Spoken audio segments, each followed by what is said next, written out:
Yo, welcome back to Two Fine Looking Brothers Think About and Talk About RWBY Volume 4, episode... What episode was this? 9? 10? 9. 9. Number 9. Okay. Number 9. This one anyway, was a we could, floozy. It was, and I'd like to say something. We tried our hardest to be able to record this live from Taiyokan in Mesa, but unfortunately... It was just too much like a mini Japan, and we couldn't be there. Like, for us, we couldn't handle it. It was just too much. So, anyway, instead of being at impromptu hotel lobby Teddy Lloyd concerts, we're here in my new apartment talking about RWBY. Yes, and my new apartment as well. And I'm sick, so that's why my voice is going to sound like shit. Alright, well, let's get right into it, because the viewers are waiting. I assume we're going to go the 2 steps forward and the 2 steps backward. Very, very, very blatant title. I knew... I like saw the title and I'm like, they're gonna do all 4 of the stories. Yeah, and 2 of them are gonna be forward, 2 of them are gonna be backward. Yeah, I typed that in the group chat. I'm like, I'm scared of this because 2 plus 2 equals 5, and I'm like, oh shit, 2 plus 2 does not equal 5; it equals 4. And yes, Ken. That was that was embarrassing. So I guess we're gonna start with Yang Xiaolong stand down story. Yang Xiaolong, stand down. Yeah, that was a good one. It was good. I liked it a lot. There wasn't much to talk about it, but it was a great, character scene. And I liked it a lot. I'm surprised that she's improved this quickly. Do you know what I mean? Like, I thought it would be, a little bit more of a struggle. Mm-hmm. But I think once she actually gets out into the field, we're going to see more of the struggle. I thought it was pretty clear that her part was going to be forward. Yeah. Right? Because we thought... gotta be a dad, Taiyang Xiaolong. Yeah, because we thought 2 people were coming close to dying in the previous episode, and we knew the other 2 people were doing good for themselves. Haven't they done well? Yeah. And so we predict everything in this show. Yeah, clearly. Right? Yeah. Okay. So I noticed one thing right away is that Zwei looks pretty bad with the new animation style. He looks a little off. His eyes, I'm like, ah. But yeah. Sorry. It's okay. Don't worry about it. It's fine. It happens. It's fine. No one listens to this anyway. Yeah. So let's get back into it. I always like when they talk about Team Stark stuff. I know we're never gonna get a Team Stark spin-off. That's never gonna happen. But I'm thinking. I thought it was gonna flash back to something about Raven when he was talking about it. Yeah, I thought it was gonna be one of those those painting style kind of things that they do sometimes. With the Yang flashback and everything, but they didn't. The World of Remnant style. But I think they should, if they're never going to do a Team Stark spin-off, I think they should do a couple of chapters on them in the manga. Because the manga doesn't really have a coherent story. It's kind of just random chapters of different things. Mm-hmm. So they could definitely just fit in some Team Stark chapters somewhere in there, and that would be pretty cool. I feel like later in the show they could get away with doing a couple episodes about things that yeah, I could see that. It's kind of like how in a much worse show, Naruto Shippuden, they kind of just took a couple episodes to do Itachi's backstory randomly in the middle of anything without it being related, because Itachi's not even in that part of the story, but whatever. Anyway. Yeah, they were just bored with what they were doing, so they're like, hey, let's do this story. Literally. Well, anyway. Hopefully we'll fare a little bit better. Anything else with Yang? Xiaolong? I like the whole dialogue about not being imbalanced. I thought that was important. Uh-huh. But it is important. Yeah, that was pretty much it for that segment. Okay. We're on Whis. We predicted this entire part of the story. Yeah, she's gonna go hitch a ride with Ironwood. The butler is going to go, and he's going to be like, hey, Ironwood, come pick her up. And she's going to go, get picked up, and they're going to go find Team RWBY. Yeah, she just broke through her window, as was apparent was going to happen. Yeah. And now she's going to jump out of it onto a ship. I don't think she necessarily needed to summon something to break a window, though. I thought she was going to break the entire wall off, but if she, broke the window, she could have literally just, thrown something into the window. That's true, but this was cooler. It was cooler. And for some reason, I remember the knight being a lot bigger, unless I'm wrong. It was. I think this one was smaller, because she summoned this one. Okay. And Whitley, that Draco Malfoy motherfucker. I don't know what that means, but I don't like him. He's literally the same character as Draco Malfoy from Harry Potter. Except Whitley's probably not going to be redeemed by the end. Oh, I think he will. You think he'll be like, "Oh, I'm not an idiot anymore. Yeah. I'm gonna help you. Oh, I'm Whitley." I mean, he'll probably end up running the Schnee Dust Company, and probably not being that horrible of a person. Yeah, maybe he'll realize like his dad's like I piece I of think human refuse. he's just a kid. He's just mad at He's the world. literally just brainwashed. Yeah. Oh man. So, I mean, anything else with Weiss? Weiss was also pretty simple. Yeah. I think we're gonna have a lot more with Blake and RWBY. Yeah. So those are the 2 steps forward, and now let's get to the 2 steps backwards. Now we're gonna get 2 steps backwards. I like how they introduced Not Neo. That's the character name. Well, her name not is Neo. Ilya. Ilya. It's not Ilya. Her name is Not Neo. Not Neo. And, okay, so Not Neo, it's like the chameleon. How are there like? So Neo is also pretty much a chameleon, but not a chameleon. The chameleonian. It's just. It's the chameleonian. It's the chameleonian. Get her.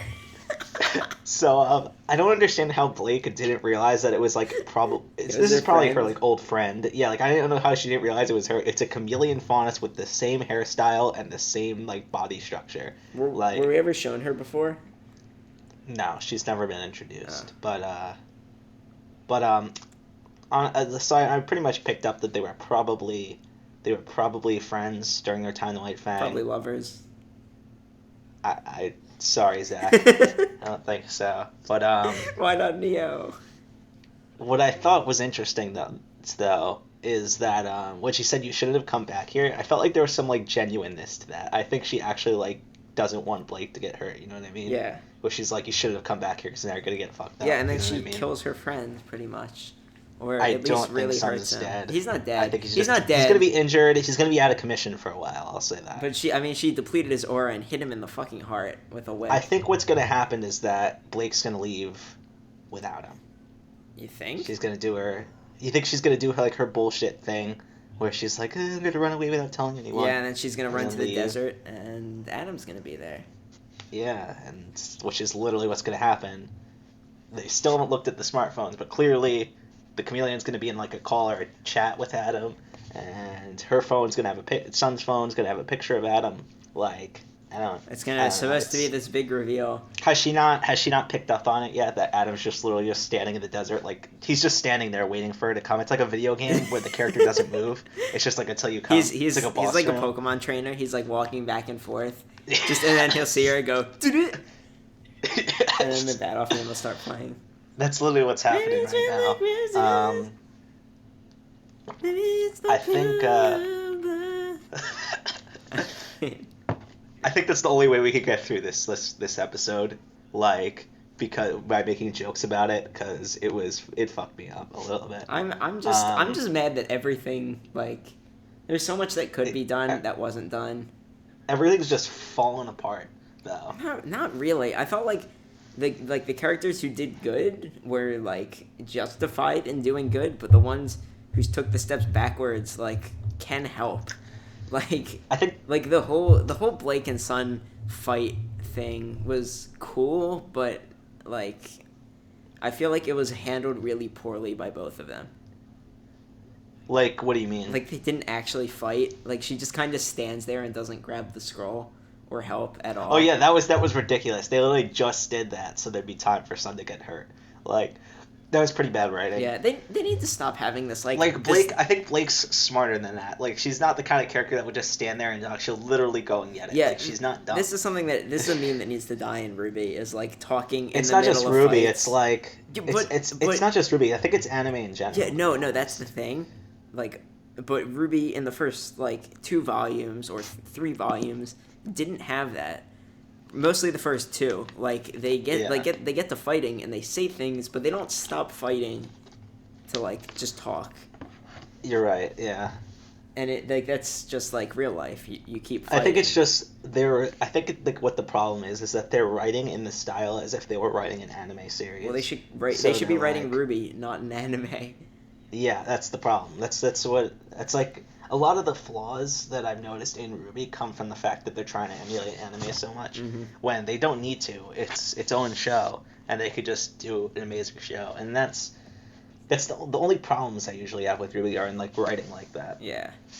But the part anything else you have to say about Belch Belladonna's storyline? Yeah, son got fucked. That's about it. We called that like 2 weeks ago, Oh, no 3 shit. weeks ago. Son's fucked Son's- up.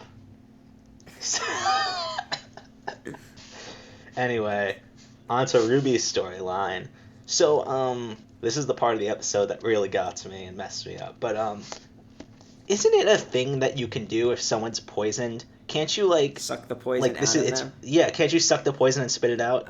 Isn't that a thing? I don't think that really works. But it doesn't really work? I think that would be interesting to see them try. I mean, I know they're not going to do it because it's a show, and they wouldn't show that scene of, like, Ruby sucking out Crow's blood. Like, that would be a little weird. Yeah, I know, but I just thought of that during the episode. I'm like, isn't that a thing, like, you could do if someone's poisoned like that? So, it's venom. It's not poison. Because yeah. I know, but it's like in one concentrated area. It's not like spread out through his entire body, isn't it? No, I think it's in like, his isn't it just I think it's in leaking his from his bloodstream wound? now. Ugh. It's gotta be. Oh, Like, God.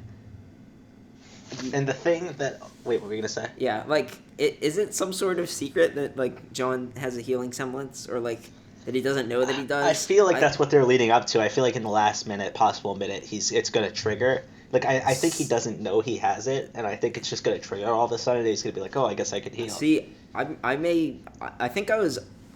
this may be a misconception, but I was under the impression that it was, like, well known that John had a healing semblance, and that he knew, and that he's used it before. But I guess he hasn't. I think what you're, like, you told me what you were referring to was, what episode was that? Volume 1, episode 9? It was Emerald Forest Part 1. Yeah, where... No, it was episode 6 or something, around there. Was it episode 6? I don't remember. Peter unlocks Jean's aura because he didn't know how to use it. And then his wound heals. So I don't necessarily think that's his semblance, though. I think that's just his aura, like, acting, like, on what it missed. No, I think that's his semblance. I feel like... I don't know, because I feel like why don't people seem to be like, oh, we know Jean's semblance already, though? Like, I thought like, so many people just be like, I have no idea what Jean's semblance is going to be. Like, why would that be? Unless it was... I feel like they revealed this already, though. Like, I don't remember where, but I thought it was, like, a thing already. So this entire volume, I've just been like, John, why are you not helping this guy? But I guess he doesn't know yet. I think the thing is he just doesn't realize he has it, and it's going to trigger when he least expects it. So something I eat up in anything in general is when someone is, like, really injured and dying, and they, like, talk, like, as if they're in the past. Yeah. You know what I mean? That's, like, my favorite thing. They're in a dream. I always go, like, oh. Yeah, I always go, like, oh, whenever that happens. That's, like, my favorite thing ever. So what does he say? Does he say she's not coming, or is she's nuts coming? I couldn't tell. Definitely not she's nuts coming. Like, no, like, as if he was going to continue the sentence, like, she's nuts coming back, or she's nuts coming here, or what, you know what I mean? Or is she saying she's not coming? I have no idea. If he's talking to Ty, right? Yeah, so I'm assuming it's she's not coming, and it's about either Summer or Raven. Yeah. Yeah, he's like, she's not coming back. It's probably like Ty's all fucked up, and he's like, she's not coming back. And it could apply to either. It could apply to either Summer or Raven. We don't know. So the reason why Ren's acting like a little bitch is probably because wasn't that his village? Because it was either his village or he has some, like, really bad PTSD or something about destroyed villages. It could be that it's his village. They've gone through a couple of destroyed villages already. I don't think it's that. Yeah. I feel it's probably that was his village. He just doesn't want to go back there. Mm-hmm. But I think you got to suck it up because you should never split up in anything ever. It always goes bad and it never works out. It's like the worst idea. Have you read or seen anything? Is this... You can't... I hate when people do that. It's the worst thing. If I was ever in, like, a survival situation or, like, this big thing in my life, I would be like, have you seen anything ever? You don't split up. Like, literally... Are they setting up for some sort of romance thing? I can't tell. Romance thing between who? Both of the duos. I hope... I know Ren and Nora are obviously going to get married by the end of the series, but... But I don't think Jean and Ruby are gonna You don't? get together. No. It feels like that's been hinted. I think they could hint at it, but I don't think they're gonna actually go through. I feel like it's been hinted at since like literally the first episode of the show. Yeah. Right?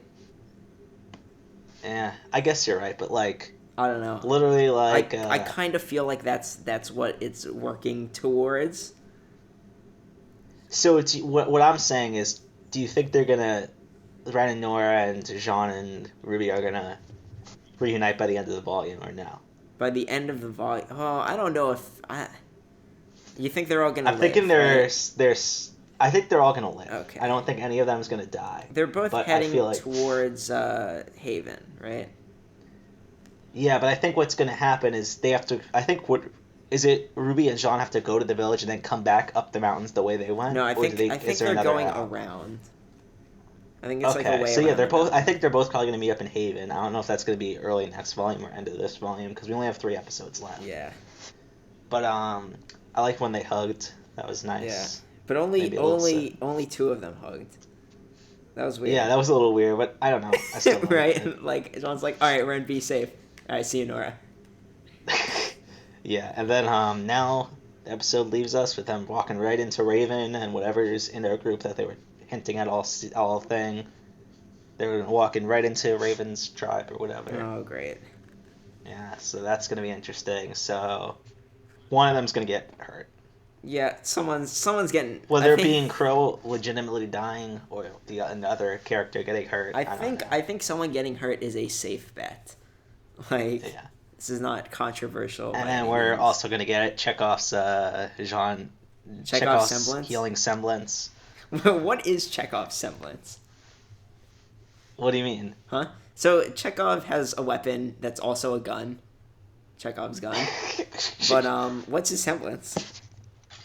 I think it's the ability to predict things before they happen. Yeah, because they're there.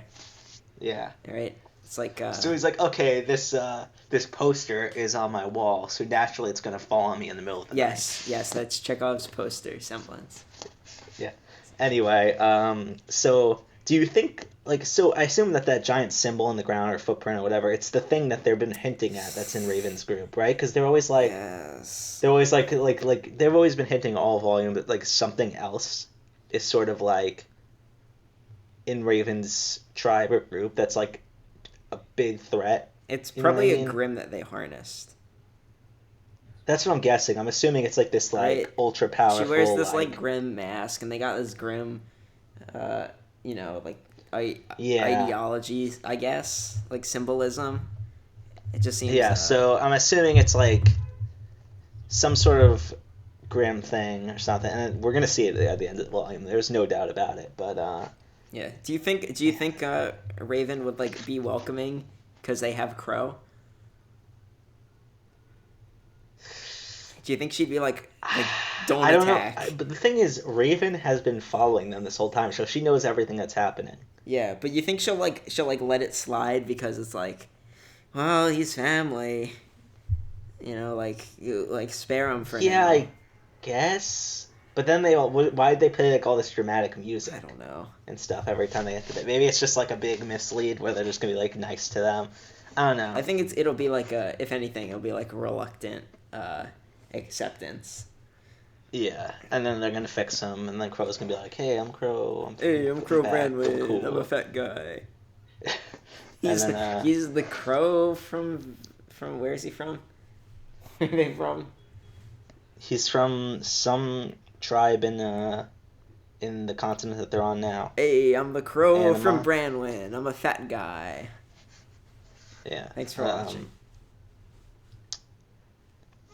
Anything else that we gotta talk about? No, that's about it. I just want to unlock my phone so I can. Oh God, this shut it off. Thanks for listening. See you guys next time. I'm the Crow from Branwyn. Good night.